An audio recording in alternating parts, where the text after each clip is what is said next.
Good morning, sir. Good morning, sir. Yes. Please. Thank you, sir.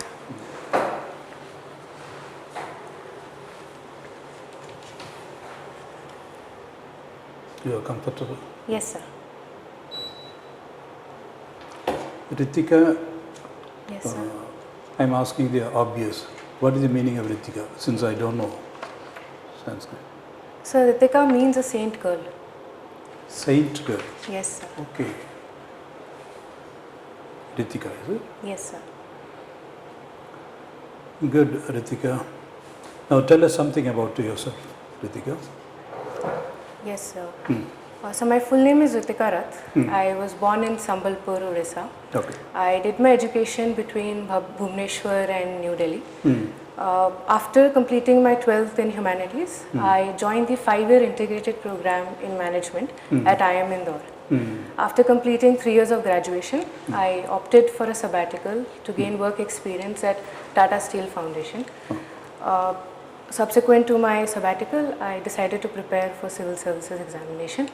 In my free time, sir, I enjoy writing poems, reading fiction and playing lawn tennis. Okay. Yes, sir. Free verse. Yes, sir. Can you tell us a few lines? Yes, sir.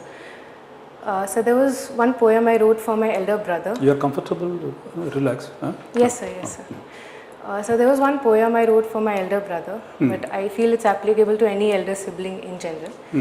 It is titled "A Brother's Love," and it goes like Brothers? this: A brother's love. Okay. You held my hand on every trip and always kept an eye on me. You gave in to all my demands and tolerated my tantrums patiently. You deliberately lost every race we ran to see me smile and laugh. You split all the chocolates we got so as to give me the bigger half. You did all these subtly, and it's only now that I realize that all these were unselfish loves, just as many forms disguised. Good. Thank you, sir. Incidentally, what's your elder brother, RITIKA? Sorry, sir? What's he, your brother? So he is working in Germany as in the software department. Okay. Yes. Okay.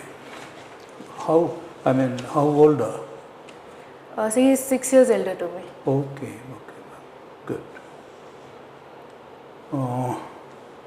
Good, RITIKA, you have chosen philosophy as your optional. Yes, sir.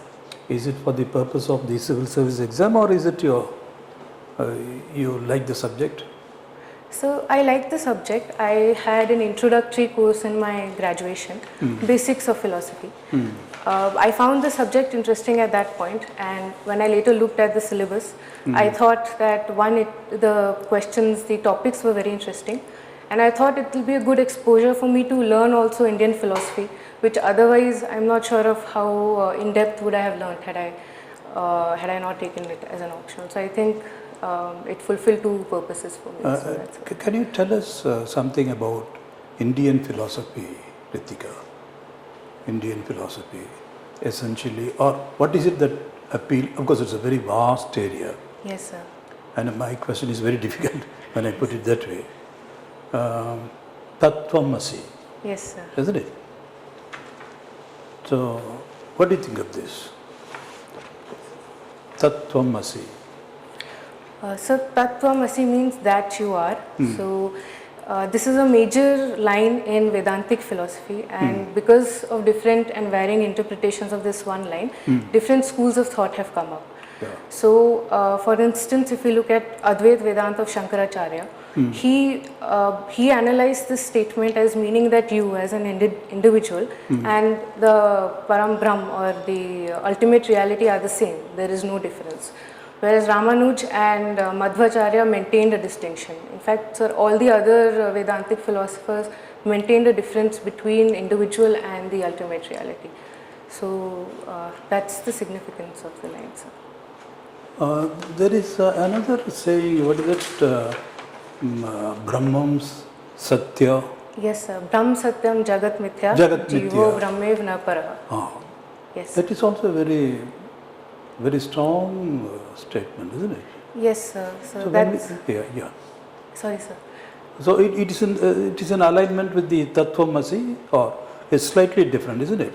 Can we take it as the acme of Indian philosophical thought, Ritika? Yes, sir. So there is a slight difference between both the statements, Tattvamasi and these two-line couplet. The major difference is Tattvamasi, there is no standard or well agreed upon understanding of that one statement, because of which many schools came up. But the second couplet is specifically to Advait Vedanta of Shankaracharya. So here he tries to say that Jeev as an individual and the Brahm are the same, and there is no difference, and that the Jagat is mithya or ultimately false. So there is a difference, and usually Shankaracharya's thought is considered to be the epitome of Indian philosophy, because it is thought to be very refined and advanced. Yes, sir. Don't mind, I would like to engage you a little longer on the subject of philosophy. Yes, sir. You know that Greek philosophy, Yes, sir. the Western philosophy, they say, generally starts with that. Yes, sir. Know thyself. There is a Greek noti southern or something, meaning know thyself. Yes, sir. Now, do you see any kind of a similarity between the Western philosophical thought and Eastern or Indian philosophical thought? In other words, is it possible to divide philosophy into Eastern, Western, or for that matter, Indian, Chinese? Is such a division necessary, or what do you think? Because having studied as an elective, Yes, sir. what do you think of that? In the ultimate analysis. So the distinction between Western and Eastern is primarily to emphasize that both the philosophies emphasize on different aspects of reality. Western philosophy is primarily a materialistic thought. There are strands of spiritualism, definitely, but primarily it looks at the major exponents the dominant thought has been materialism. So Indian philosophy from the beginning, except the Charvak philosophy, has been spiritualistic. It has been looking beyond your immediate physical environment to understand the higher self. And I think so the second major difference is the Western philosophical thought developed in a linear fashion. So we earlier had Plato, then came Aristotle, then we had other philosophers. So at one point of time only one thought was dominant. But the Indian philosophy was not like that. Indian philosophy, all the philosophical thoughts existed at the same time. They had dialogues within themselves, and therefore that's one. So because of which the Indian philosophical realm was more eclectic compared to Western. And so the third major difference being that Indian philosophy is a philosophy which looks at, it has components where it helps you live life according to a particular way. Every philosophical thought it has lessons on how you should live life if you follow that philosophy, but that has not been so in the Western philosophy. So the primary distinction between Western and Eastern, I think, is made because of these reasons, and in a way it helps to bring out what is unique in each philosophical thought. Ritika, Yes, sir. see, you have studied philosophy, Eastern and Western. Yes, sir. Personally, do you think you have gained by choosing philosophy and studying it in depth? Otherwise, you could not have responded to the examination. So we take it that you have sufficient width and depth in philosophy. How does it equip you to be a good administrator in the larger scheme of governance? So personally, I feel taking philosophy has been good. I mean, for me, I think it's been a wise decision. I had a lot of fun reading the subject, and it made me think beyond the obvious. And so in terms of its use for administration, there are direct applications of many Indian as well as Western philosophies. Okay. So one interesting fact that I came across was currently there is a modern concept of 5 whys problem solving model, where to solve a problem you ask 5 whys continuously to arrive at the root cause. Okay. And we can see Buddhist thought of Dwadas Nidan as a precursor to this model, where there's a cycle of life and birth, and through that the primary cause of suffering is arrived at as being avidya or ignorance. So I think that is one. So it tells you to keep asking about, keep analyzing the problem so that you reach the root cause rather than the superficial causes. The second, sir, is if you look at Western philosophy, we have phenomenology, and it tells you to remove your preconceived biases and to look at the problem as it is. So I think that's also very applicable in administration. Good, Ritika. One more question on philosophy, and we will have done with philosophy and move on to other areas. Have you ever wondered, science and philosophy, or even theology for that matter, Yes, sir. are they reconcilable or irreconcilable? For instance, just to give it a little more focus, Shankaracharya, when he said, Brahmam Satyam Jagat Mithya, Yes, sir. you take quantum physics to be specific.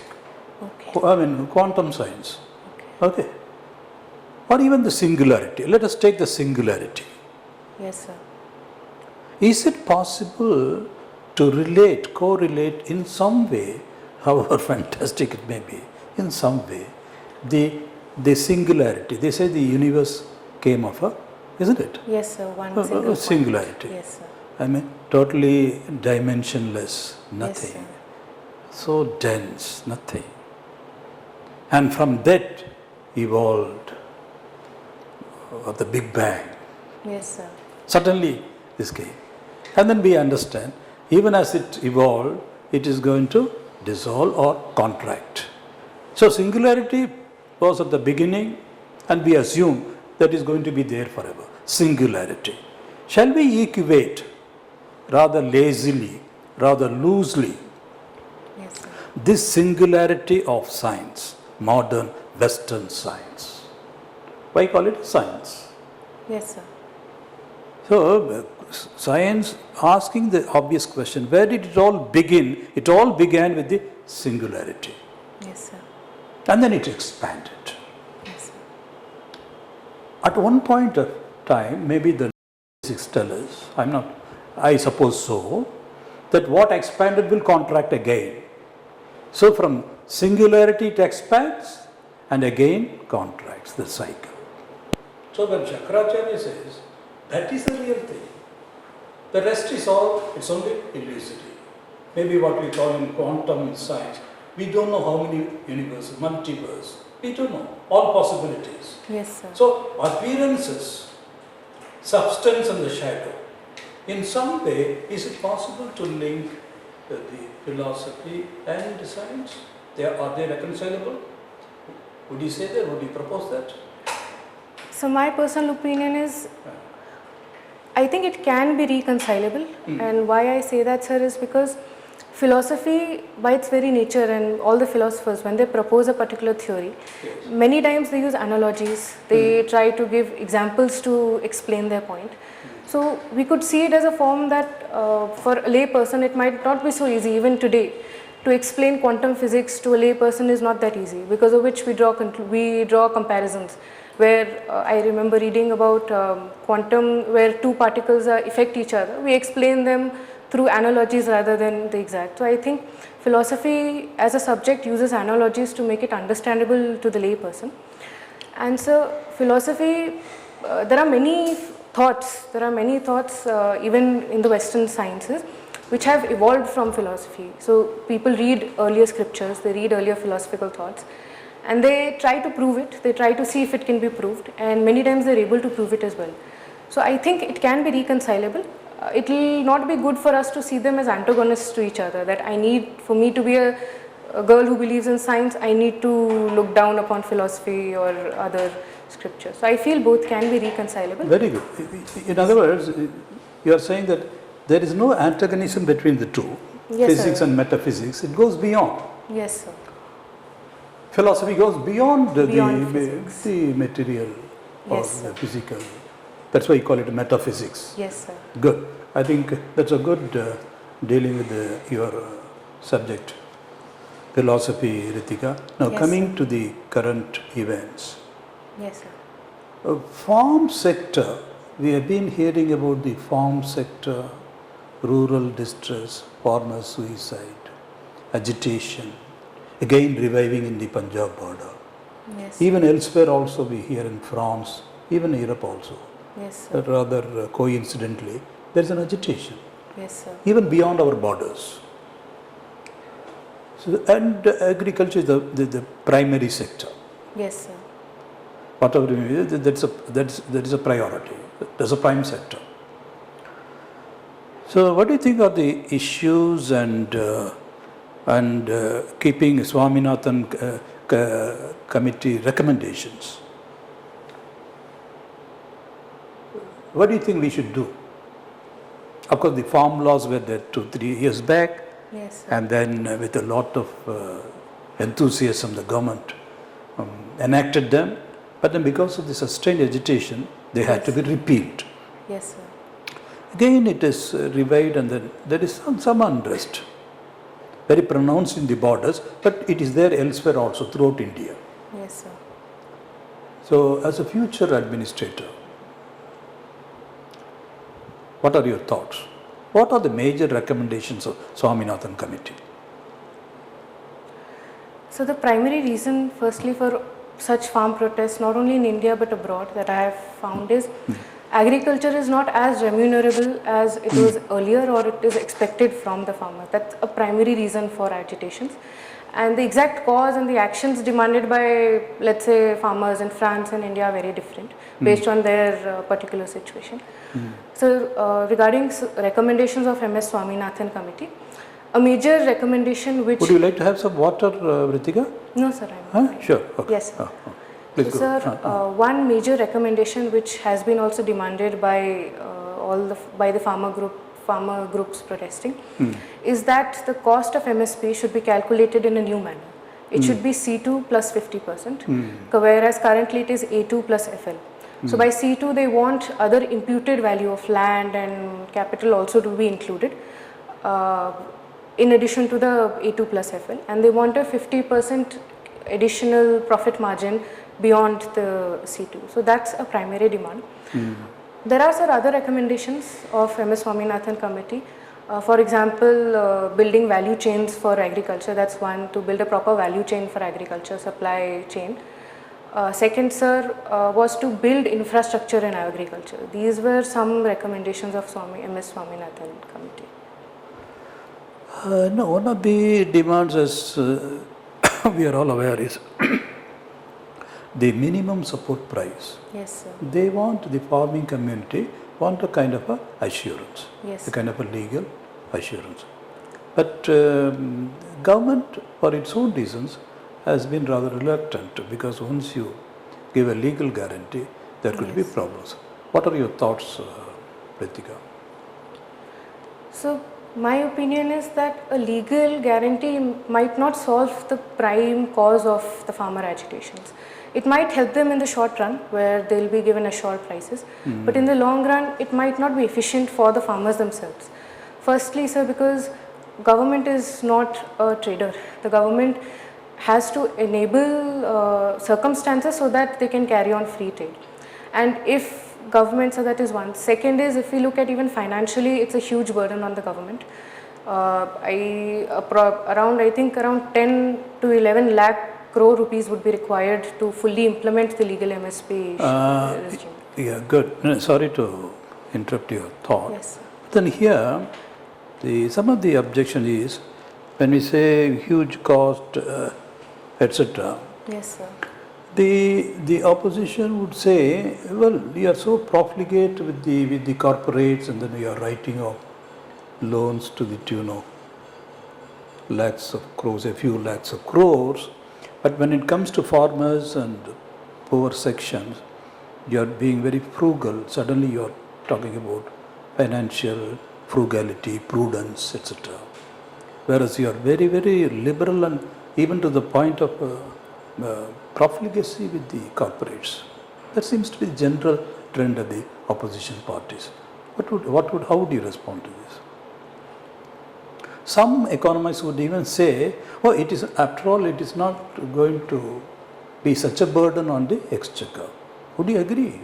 Because you said in the short run maybe, but in the long run it's going to be a problem even to the farmers, isn't it? Yes, sir. So, would you like to expand on that, Ritika?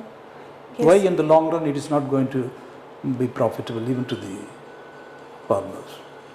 So one is because if we guarantee legal MSP, what will happen is there will be no normal markets, supply and demand controlling the market, because of which farmers will produce a particular crop based on the MSP that is guaranteed. So government, even with its information that it has, it is not possible to understand purely what the consumers demand, what the markets demand by government experts. So there is a need for there to be free market and supply situation, so that based on consumer demand we are able to cater. Good. In other words, we are unwittingly constraining the market. Yes, sir. And any constraint in the long run is going to be sir. counterproductive. That's a Yes. good point you are making. And then coming to the other point, which is agitating or hogging the headlines, the Citizenship Amendment Act. Yes, sir. I'm sorry, the amendment. So, even USA has voiced its reservations, though we were very dismissive of the concerns of it. Said, let Yes, them not sir. lecture to us, they don't know the history, etc. Very rightly so. Yes, sir. And it's an internal matter, it is none of your business. We Yes. politely, very diplomatically put it. But then what are the concerns? Why there is so much agitation? Some time back, and now they have notified it. Why? What is the problem? Citizenship Amendment Act. What are the provisions, by the way, basically? So the provisions of Citizenship Amendment Act pertain to granting of citizenship to illegal migrants in India, Okay. primarily from countries like Pakistan, Afghanistan and Bangladesh. So the agitation against the bill, the act rather, is there are two different groups which are agitating for different reasons.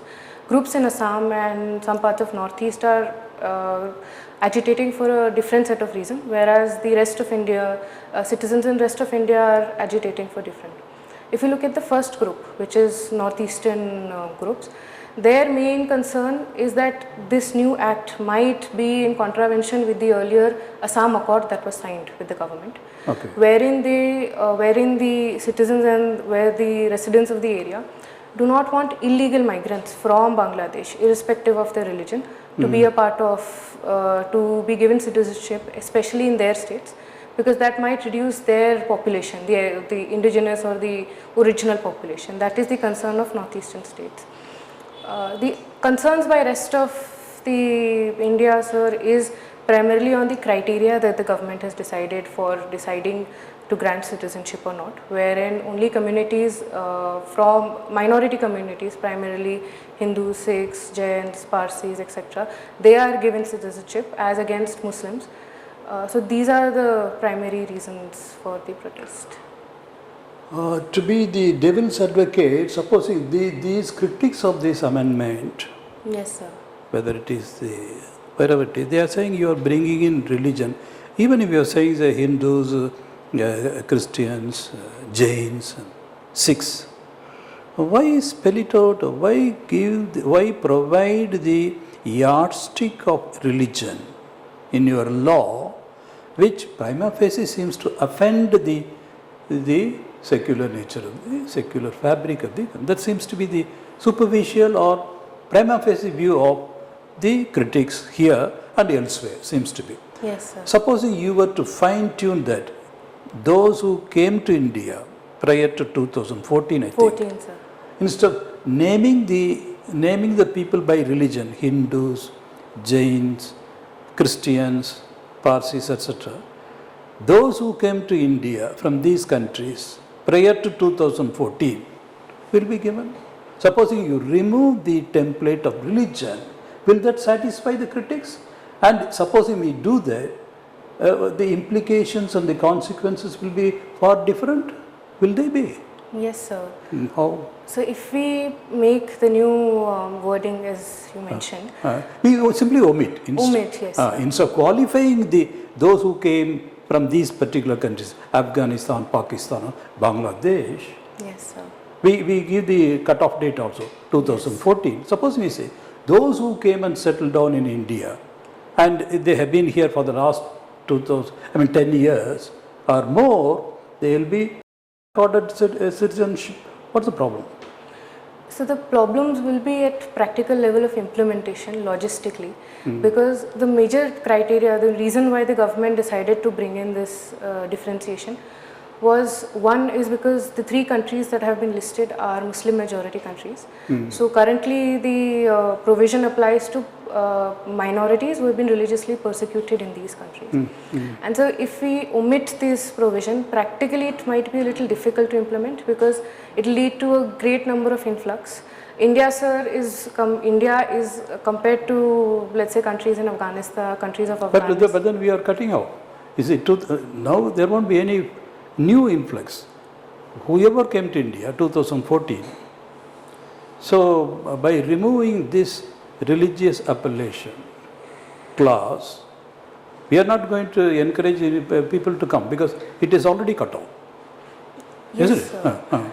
But sir, even if we keep 2014 as a cutoff, the number of people will be huge. So it might be difficult to. So what happens to them? They will all be deported, is it?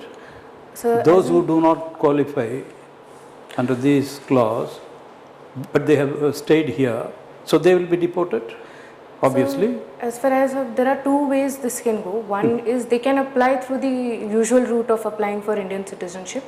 For that, the provisions are a little stricter than the current what has been given under CAA. But so those who do not pass that that criteria, they will be deemed as illegal migrants, so they will be deported back, as far as I know. Probably that is the objection, perhaps.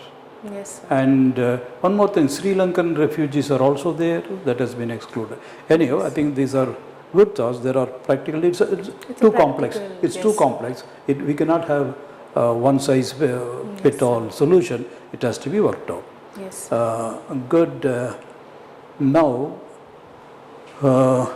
you have been a business model. Sir, one last question and I'm done with it. You business management graduate, and that too from Indian Institute. Yes, sir. Do you think the business model of administration is the same? Will be good for your administrative model in the larger scheme of governance, or it will be different? In other words, your expertise as a business management expert, Yes, your sir. expertise, will it be applicable on all fours in the governance model, administration within the larger governance model, or is it something different?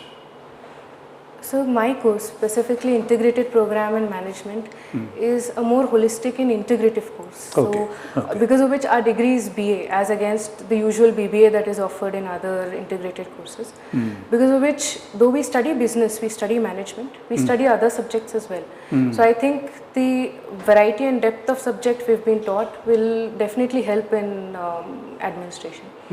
And sir, firstly, the main motto of IPM is to build socially conscious and contextually relevant students and leaders of tomorrow. Okay. So these two, socially conscious and contextually relevant, are very important traits for administrators. We need to be socially conscious. We need to be.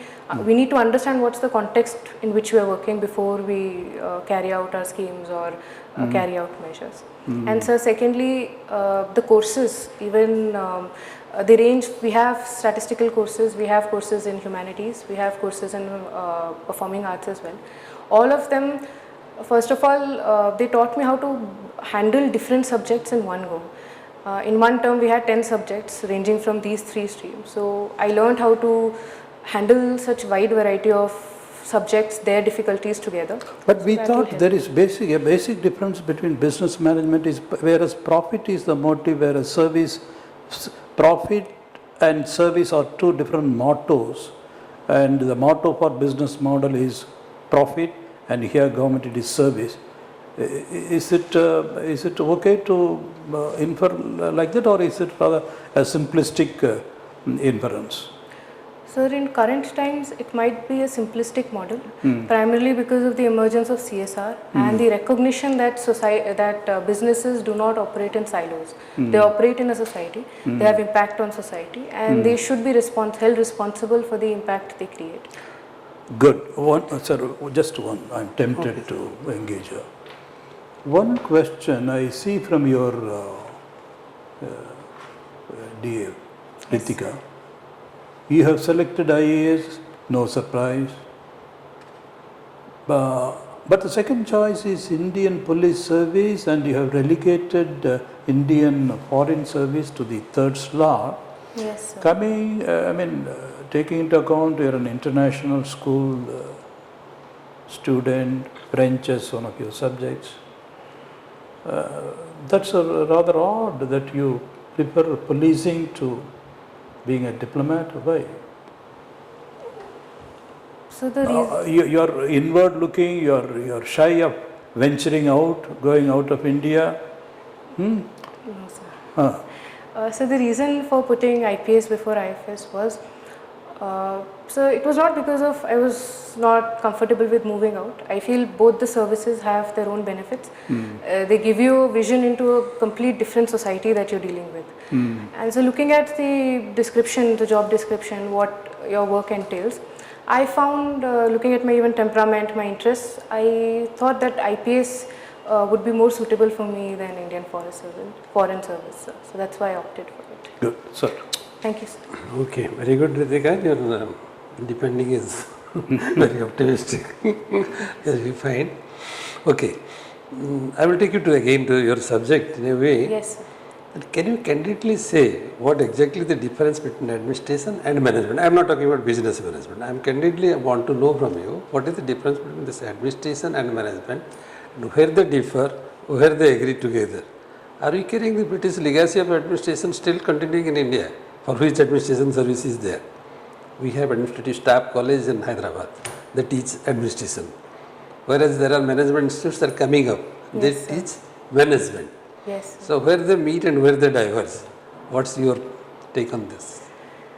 So my view is that there are overlaps, there are distinctions as well.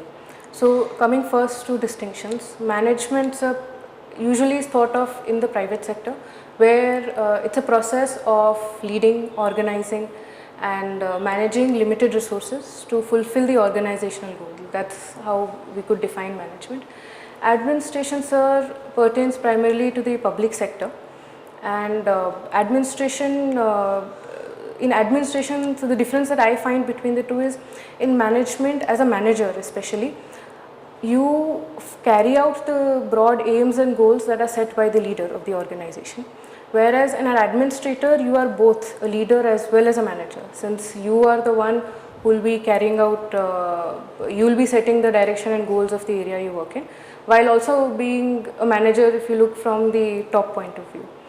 And so overlap is exactly that, the working area is, in a way, both of them blend into each other. So it might be a little difficult to draw a straight line between where management ends and administration begins. But as you say that, it seems as if management is a category of functioning within the jurisdiction of the administration. That is what is your answer coming up. Will you agree with this? So administration involves management, definitely. We can't, a good administrator must be a good manager as well. You should be able to manage resources. But administration, sir, I feel is a much broader concept. The implications of administration are much more than the implications of management as a discipline. So that's what you want to take it to a larger hierarchy of things.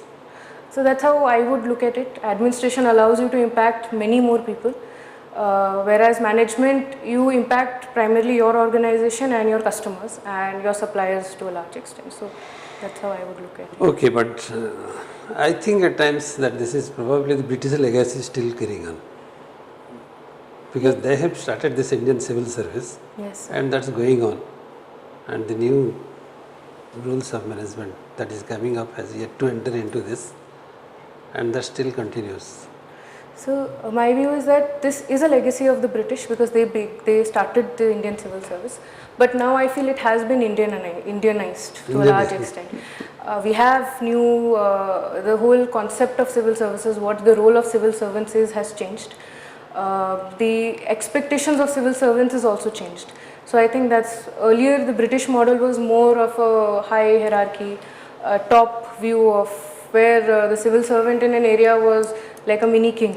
But currently the civil servant is actually a servant for the people who must work to ensure that they develop and the administration works for them. So I think that's a major view. First is from the viewpoint Indian civil services has changed. Okay, thank you. Now you have a stand for it.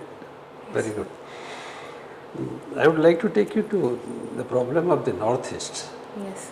Why the problem still continues in Manipur and the things are not getting settled? What's the root cause? Have you ever tried to think of? Yes, so from what In spite of all the interventions that took place in between, including the intervention from the central government, still the problem is recurring again and again.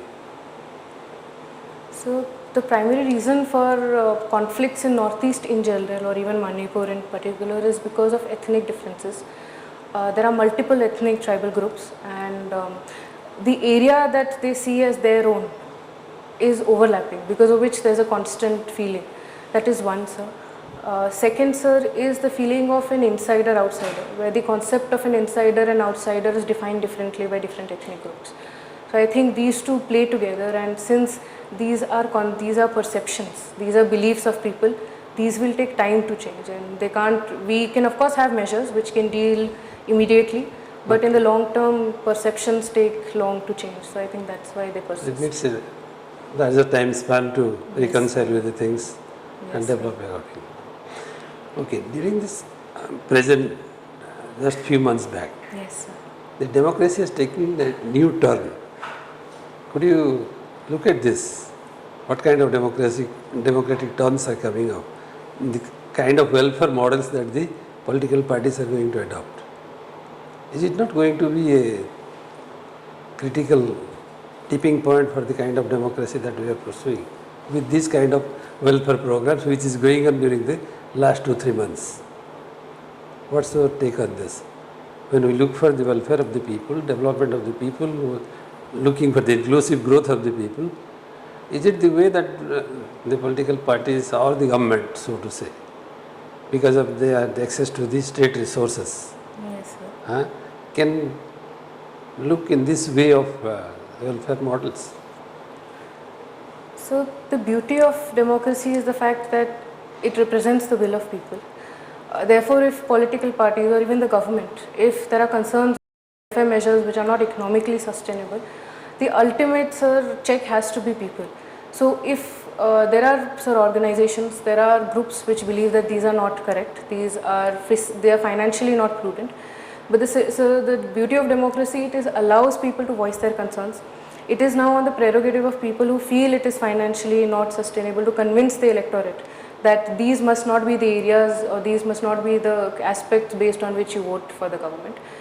And sir, other than that, I think that's the major check that we can have, because the moment we start stifling parties or political parties from announcing measures that they feel is right for the people, especially after they're elected by the people, it will then lead to cherry picking, where we pick that this is, then there are concerns of who decides what is correct, what is not. So it's ultimately on the electorate which has to be more aware of the financial burden of these freebies or welfare measures. So it will depend on the public opinion to come up in due course to look at this.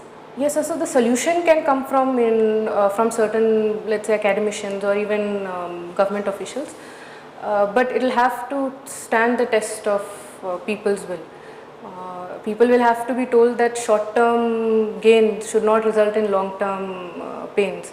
So I think that's what we, especially those who know about the problem, should try to convince the people. I think that is the only way we can deal.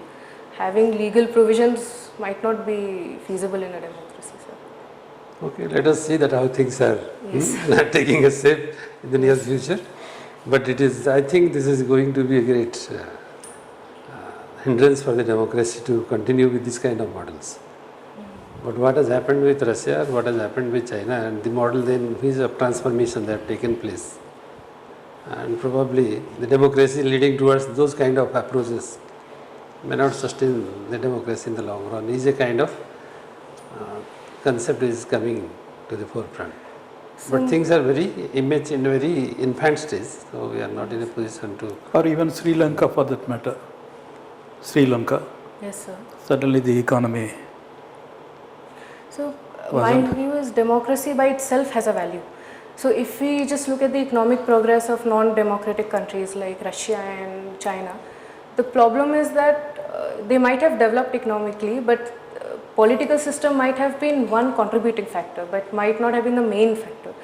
And the freedom that Indians have in India to voice their opinions, to do what their conscience allows them to do, I think is itself a value. So even if we reach development late, it's worthwhile. Okay, we'll move to another problem. Yes, That is reeling very much now.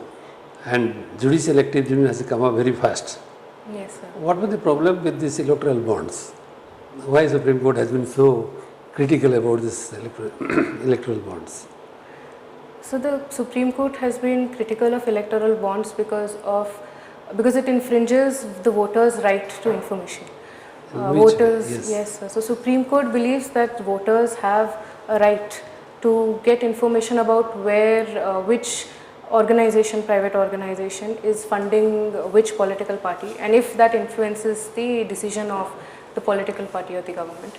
So lack of transparency has been a primary reason for Supreme Court to quash electoral bonds as a scheme. But do you think the model of electoral bond, issuing electoral bond, is justified to say that black money is going to come up with this? Is it the right kind of approach in which electoral bonds were initiated? Sorry, sir, I didn't. The moment this creation was done Yes. for this electoral bonds, there is a saying that it is going to bring out the black monies which are hidden, will come up as transparent monies through these electoral bonds. So what is your take on this? Is it a right way of looking at the electoral bonds, and then Supreme Court is coming with a kind of judiciary instructions to bring all those things after such a long time when things happen? And there is a lapse of time in between. Yes, sir. And why that thinking came at this end, right from the beginning, why this didn't came to the mind of the judiciary? And what is going on in this? Actually, a little bit more deep into the situation is required. See if we have thought of the problem. So it's true that electoral bond to some extent provides, at least there is a trail of the money that's being transferred. So in that sense it is transparent, it brings it on record. But at the same time, sir, electoral money that flows to political parties needn't be only through electoral bonds. Many of them still use other means of transferring money illegally unethically rather, to political parties. And so regarding electoral bonds as a scheme, the primary motive of government bringing in electoral bond was that we have not devised a better system yet. So this is the next best alternative. Sir, with your permission, sorry, Yes. because this is very interesting discussion. So, do you think, Ritika, Yes. that we should seriously think about state funding the elections? It's a very old topic. It has been there. Yes, sir. Is it high time we thought about state funding the election? What's the problem? So, Major parties are there, regional parties are there. Provide in the budget so much for these parties, some parameters depending upon the size or the votes polled, etc. Give money, very open, very transparent, instead of getting into all these murky and the very devious ways and then cat and mouse method. We have enough money, we are not we can afford some money, legitimate money, government funding the election process, which is very vital process. Don't you think so? So that you and I mean, good people without any money but with good intention, right kind of people can get government money and then fight the elections. So there are two problems with this system. Yeah. First is that it might discriminate against newer parties, newer individuals, because if the criteria for deciding funding is your past vote or your past electoral performance, it might become disadvantageous to smaller parties, newer parties, while it will favor bigger and older parties who have performed well in the past but might not represent people's will currently. The second problem is, I feel it somewhere does not address the main channel of black money that works in politics. The reason being that a lot of money that goes is through unaccounted channels, which is why it is so difficult to come up with a solution. Is money which is handed under the table or is given through other means which are not easily traceable might not be solved so well by the state funding. So I think these are the two objections usually given to. Okay, but can this stop the illegal money transfer to the political parties? Which one? Electoral bond. Suppose electoral bond is there that we can stop this illegal money transfer. But can you stop it? So it will stop to a certain extent, but complete not at all. might I don't not be. think. Not at all. I think not at all. So the question now comes up in this internet age, probably why money is required for election. If you are going for a job, you don't need money. Appearing in an interview, do you need money to appear for an interview? No. Similarly, somebody comes for a kind of position, why money is to be required? And in the present time with internet age, why the question of money comes? We have to think in a little proactive way of looking to the problems. Otherwise, there is no end to this problem. Yes, sir. Okay, let us move to some of the international arenas. Yes, sir. India's presence in Red Sea. Yes, sir. And what is the problem and why India's presence is very much becoming important? So the problem of Red Sea is connected to the Israel-Palestine issue. The Red Sea area is there is one country, Yemen, which lies to the north of the Red Sea, and there are Houthi rebels which have been firing missiles towards ships passing through the Red Sea, onward to Europe and America. And their reason for firing missiles has been their advocation, their stance against Israel-Palestine war, rather Israel-Gaza war, where they attack only those ships which support Israel or which are not standing up against Israel's actions in Gaza. And so regarding India's role and India's impact, world over the impact has been that ships have to take a longer route, because of which the costs have gone up and it has made international trade more expensive. India particularly, sir, one is I think around 70-80% of India's trade to Europe and America goes through that strait, so because of which it's very crucial for India.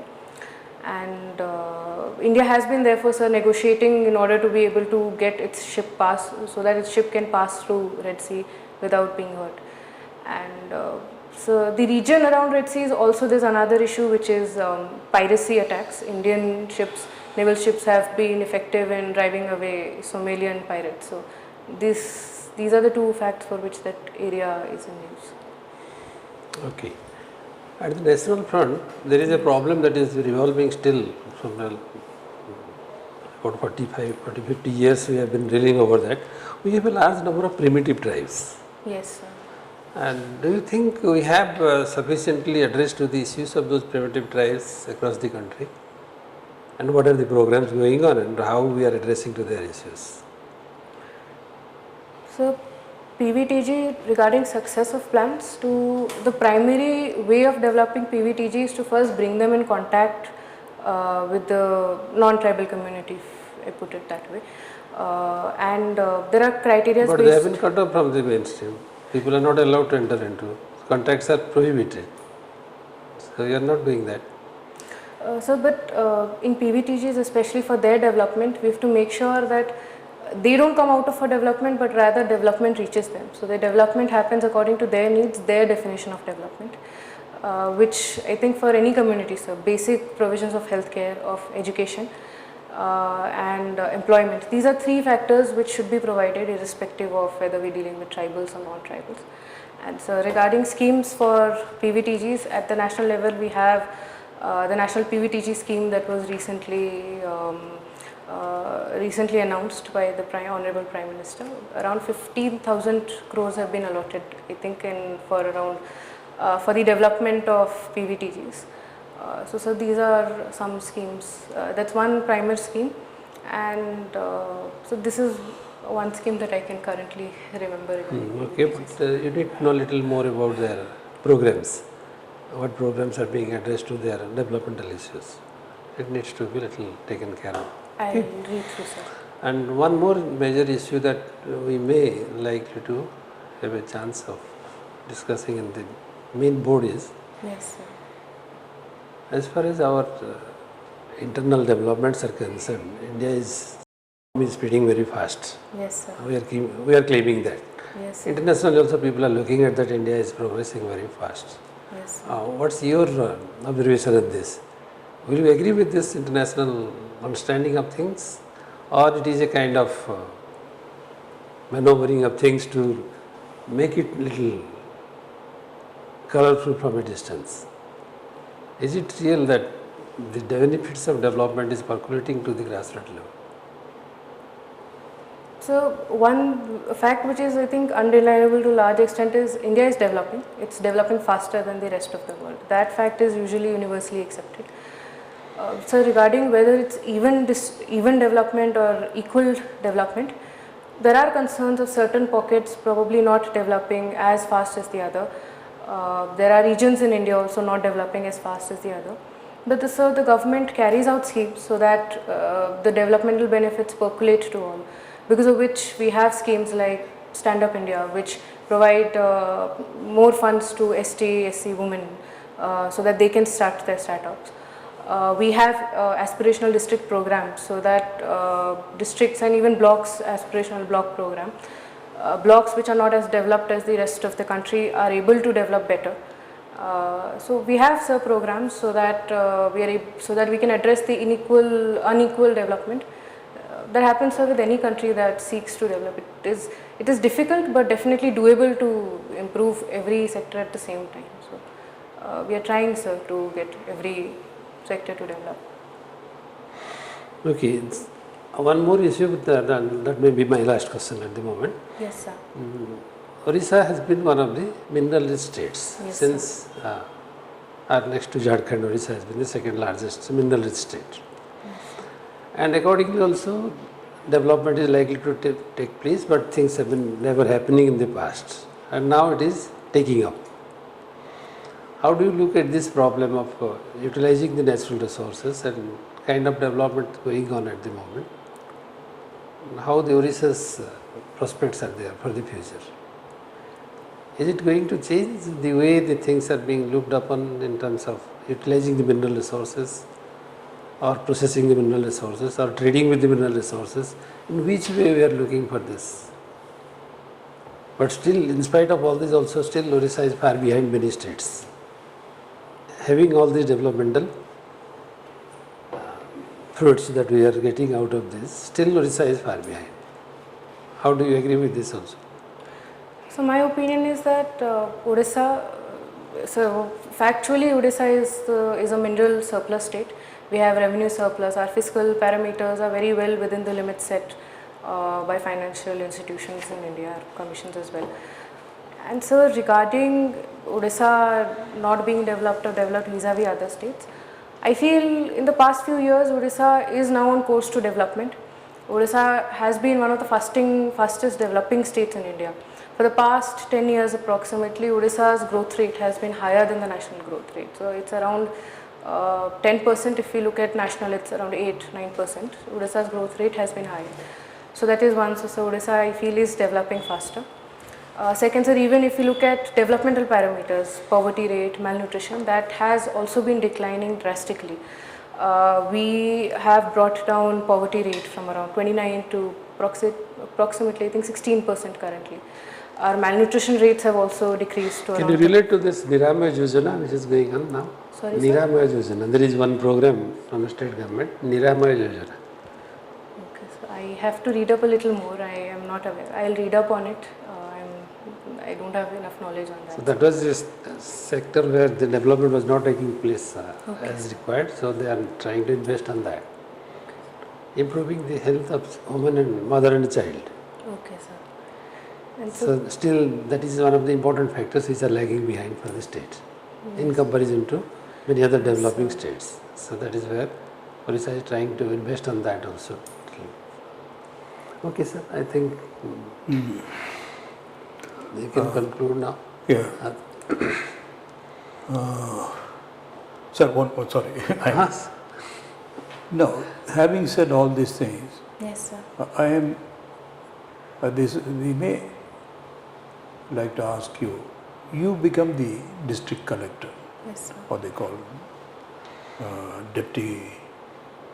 DC, Deputy Commissioner, District Magistrate.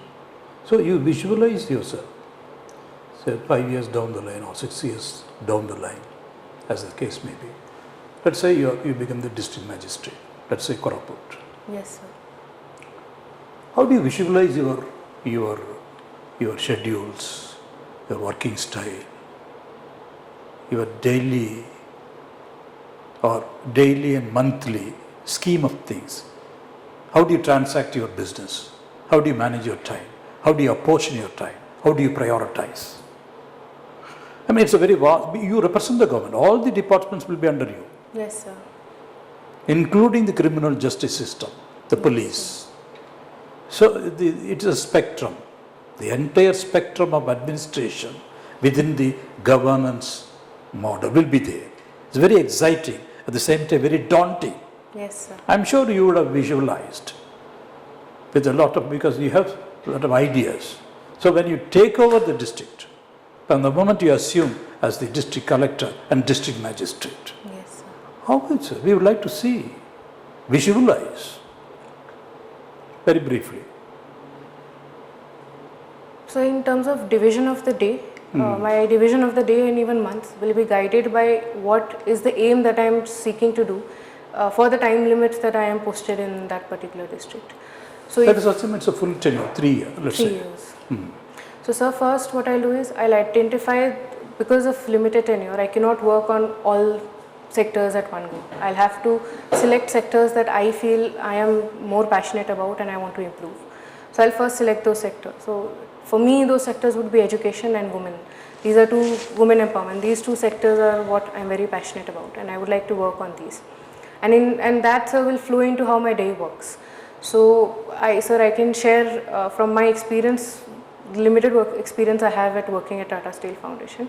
If I take insights from that, I will want to have weekly monitoring meetings where every week you find out the progress that has been done in that week, how far you've gone and whatever, be it developmental work or other works that you've carried out. So that will be my weekly, that one thing I would like to do, where we have a weekly check on things, that how they are flowing, so that there's not a lot of pressure towards, let's say, month end, year end. It's a sustained pressure throughout the year.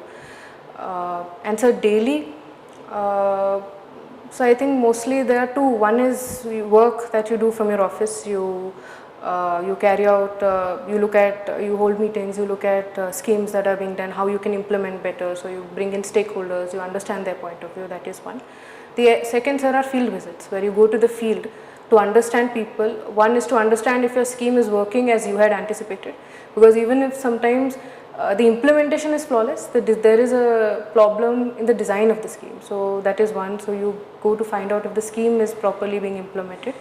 And in going for field work also, I think gives you a view into what are the other issues you might have missed out while you're framing a scheme or you're working. So It will be scheduled visits or unscheduled or both? Both, sir. Scheduled will help. Yes. I wanted to get this point. Okay. So now we are done for want of time, Ritika. So Okay, how do you feel? You must have done quite a few marks by now. When is your interview, by the way? 9th April, sir. Last day. Last day. Last session. Oh, good. Last day means last memory of the board. Last memory of the board. It's an advantage for you. So how do you feel? You must have attended quite a few marks by now, Ritika. Yes, sir. I attended a few in January. Okay. And those I did when I was not fully prepared for my mock. So I went and gave just to get a feel of it. Okay. Okay. So personally, from what I see, those mocks didn't go as well as I would have wanted. There were many questions I didn't know. I didn't know how to answer them. But today, I feel, from my end especially, I feel I'm able to face questions better than Good. earlier. Good. Earlier, I couldn't answer many questions. I didn't know how to respond if I didn't know. I feel, to a large extent, I have been able to do that So from you- my end. You are quite happy with the performance. Sir, I feel there are still areas I need to improve even today. There are areas I need to read up more on. I think, sir, the question sir asked, I need to be a little more pointed when I answer. So I'll have to improve on those areas, and I think even factually I need to. There are some facts I should have so that I can To give add a to your answers, Yes, sir. to corroborate with your Yes, statements. sir. And sir, I don't know, one thing both of you might be able to tell me is, I have found in my earlier interviews, I sometimes responded a little too early after the question. I have been trying to practice so that I wait and I respond. So that allows me to think also while speaking. So I've tried that. I'm not sure to what extent No, I've that been we are successful. impressed. We are impressed that because you are very intently listening to the queries, very focused, and so that you give very considered, deliberate responses. We noticed it. You took your own time, but then that was only to focus on that and then reflect upon that and come out with very good answers. Yes. And her strength is, she is taking her own stand with each and every question and Absolutely, answers. absolutely. You are having your own And way the- of presenting things with a particular stand. Thank you. It is not going antagonistic or going positive or negative, but there should be a stand which you are taking very cautiously and carefully. That's good. Your approach is very good. And the overall scenario that in which your answers are getting to the board, coming to the board, is also very good. So these are the two strengths with you in your answering style. Thank you. And you are not very hurry. If you take little pause, still more also you can take, so that it will be more composed. And in your grey areas, when I am asking some questions where you find difficulties, you are trying to mix up things, not becoming very pinpointed. Yes, sir. So that you have to make yourself little careful, so that you can handle that. So it's not very difficult that you are not answering. You have answered something, but in haziness inside. Yes. Not exposing, but inside there is a little bit of haziness is visible for us. Okay, sir. But that should go also simultaneously. Keep the same smile in your face in answering difficult questions also. Don't show your face turning to a difficult question and turning to a soft question or easy question. Your mood should be equal to all. Because this is an interview where it is a conversation between the candidate and some of the experts, Yes, sir. testing your personality. So they would more like to listen from you on your diversity of things that you are assimilating in giving an answer, and a complexity of your analytical skills into that problem. Not exactly, may not be ending into, but you are ending with a good standing, and that's good. But ultimately they are looking to your diversity of thoughts and actions. So that way that is also good.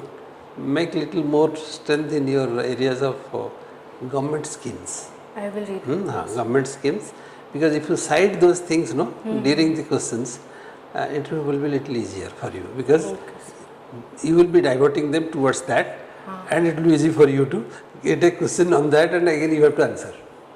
Are you getting my point? Yes, sir. Providing a clue from that will provide you questions again on those, and maybe little taking into wild areas of questions on international relations or the conflicting relations between India, China, India, USA, debating situations. Many things will be there beyond.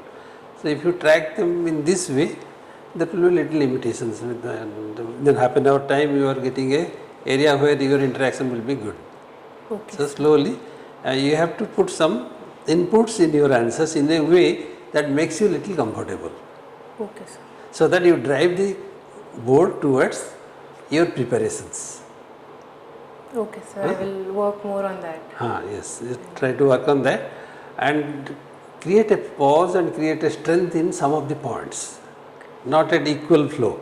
At some point you raise your voice, at some point little normal. Okay, sir. And keep that in a way that there is a strength on this thing that you want to stress on. So, So voice modulation. yes, the voice modulation means your stand on things Okay, in answering. I'll do that. So I'll focus on these aspects a little more. It's like a wave. It should not be a flat terrain. Flat, It should not be a flat terrain. Okay, sir. Your depth of knowledge is very good. Very good. No, in fact, critical I and was, understanding things. Philosophy is taking a very much. relevant and everything, even agriculture and the Citizenship Amendment. You answered agriculture. I was very impressed in the short run, and then we are not traders, and then we will be constraining and constricting the market. Yes. Market is wise. We will be totally inhibiting that. So that was a beautiful answer. So you have the enough conceptual depth and width, nothing to worry. Factual areas like sir said. But in spite of your best efforts, there will be one or two factual questions which you rightly said, I'll read upon that. Because it's not, it will be very futile to attempt to get all the facts. So that's not necessary also, basically. And then we also try to see your commitment, because the danger is you come, if you don't mind, from a rather elitist background, whether you have the empathy and then passion. Sometimes people lack that, to be honest with you. So we were trusting you, but you are not allowing your privileged position, I mean somewhat privileged position, but you have real empathy for the unprivileged. That's very important for us. So you have a lot of things, you bring a lot of passion and vision. Ultimately there's a test. Yes, sir. So obviously with your background you have enough knowledge, but whether you have empathy for the people, Yes. whether you have a passion. And also another area where Professor was asking you, by administration and management, you beautifully expounded the thing, the overlap, and then what is the difference. You are very, the exposition was very good and very precise. So a lot of scoring, it's like a cricket. Some balls you say, you let go, and then some you score. And the way she is answering, board may like to catch you in some situational questions. When they will see that you are answering to all these questions correct. way like this, they will try to catch the candidates in some situational questions. Correct. When we asked you, would you be satisfied with scheduled visits? We were waiting for that. And he said, yes, I will. First hand I will see surprise visits. For instance, go to a school, a remote school. Too many things you can find out. Yes, whether the teachers are there. That will be possible only when it's a surprise visit. Surprise, yes. And then testing for yourself, whether the literacy and numeracy is there or not. Isn't it? Yes. So you test for yourself, first hand. Yes. Suddenly you divert. You say, I'm going here. You ask the driver to go somewhere, the nearest. So all these things we will be tested, and you have come across as a very genuine with a lot of priority. There are other areas. For instance, your father is the presiding the board on impact assessment. For want of time, we are not. There may be there could be members who can say, because your father is heading a board, is a very, very important topic. In climate impact, Water crisis is a very whether you have had discussions, they may engage you there. So be prepared for that. And then reimagining mythology or something like that. Mythology also. Somebody could be, I was interested, but then again the constraint of time. So these are the areas. Or even when Sir was asking about the Israel-Hamas thing, it can lead to the broader issue. Why this Ukraine, Russia, and then this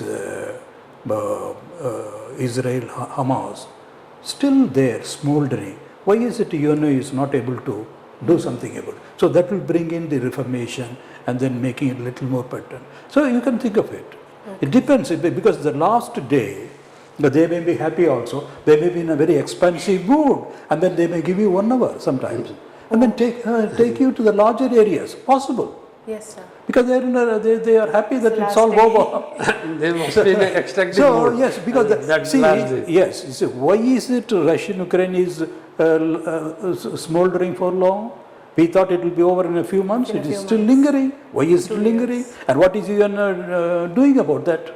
Should we reform? So the reform of UN Commission, UNO could be the larger issue there.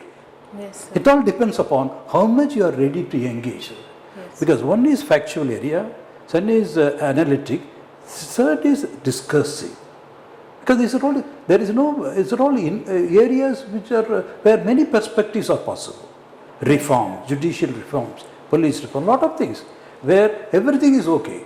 There is no right view there, perspective. It all depends upon how what are your convictions and what is the courage of convictions. Yes, sir. Whereas when I said district magistrate, that brings in police, the prison reform, stagnation, because it's still litigation, Indian litigation, the way it is stagnating, it is burdened. That is an area of governance which has not been sufficiently addressed. There could be somebody who may engage you there. So be prepared, because this is an area where you can easily score. How would you rate your performance? How much mark you would give yourself today, Ritika, out of 270?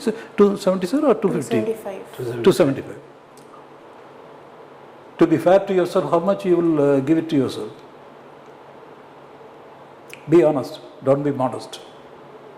So I would give myself above 190. I would expect so. Board will be happy around 200. Board will be happy to give you around Yes, 200. yes, absolutely. 200 and above. That will be good. But this situation may not be always there. So you have to also face for the disasters likely to happen. Disaster management. So you must understand the disaster management at the last moment. That if something is not going in your direction, here things went in your direction, so it was okay. But sometimes there may be a derailment in the way things are happening. Yes, sir. So there may be odd questions, much odd questions which are beyond your comprehension also. It may sometimes come up. Yes, sir. So in that situation, try to come out of that very quickly. Don't linger on those things. Don't hesitate to say no. So when it is Your areas of strength. Your areas of strength. So this is not my area of strength. Very politely you can pass on the question if you are not doing. But don't try to ponder over that and give a very negative view of the things to the board.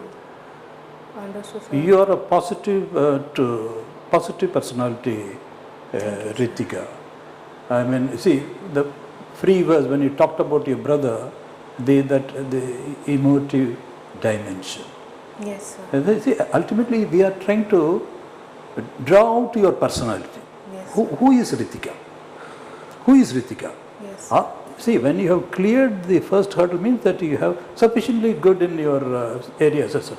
But what is your personality? Do you have love? Do you have empathy? Coming from a rather privileged elite section, do you care for them? Do you empathize with them, for the underprivileged? So these are the areas which we would like, and then you have come across very well.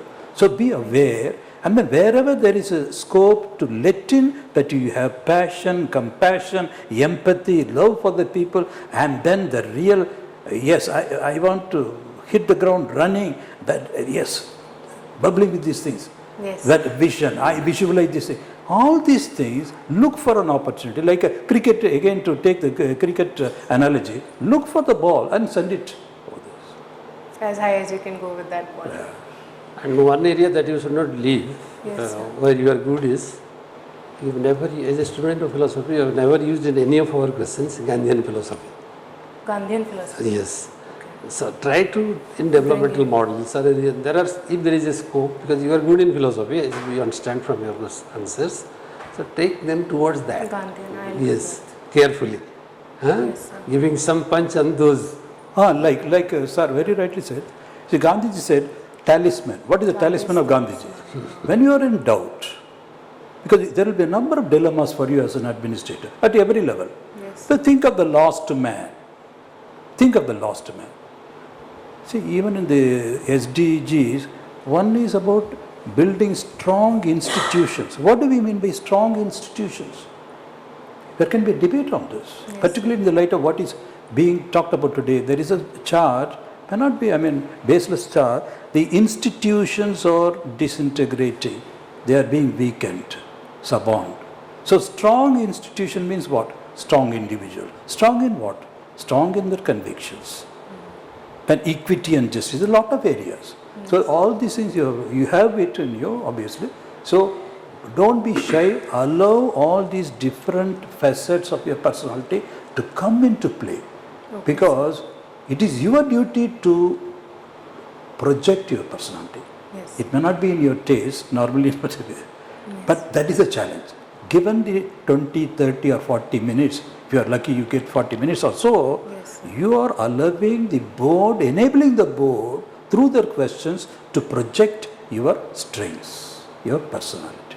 Yes, sir. That you will be a wonderful, committed, very empathetic civil servant who will innovate and then who will make a difference. Yes, sir. You have the passion, energy, and the wisdom. That is it. Otherwise, the questions are only a facade to draw you out. Yes, sir. That you should be forthcoming. Yes, sir. Okay. Understood, sir. Any other questions where we are done? Any questions from your side, Ritika? So in terms of non-verbal cues, is there something I need to work on? No, you're fine. You're well dressed, you're poised, you're there, very keen listener, and then now and then you look at the board. Of course, we are only two, there may be, I don't know, sir, 3 or 4. There are few areas where you can little think of more. Now there is an environmental crisis pondering over the entire globe, including climate change and then the water crisis. Yes, sir. What solutions you think? Suppose a very blunt question comes, to which nobody can give a solution. But a question comes to you, that the kind of water crisis that we are facing now, what is the kind of solution you think now? And there is no answer, definite answer. So you have to think little bit that how to start the answer and how to come to a point of convergence. It may not be exact answer. So these are some of the current areas. Interesting developmental programs of the central government. I'll do it. Some of the foreign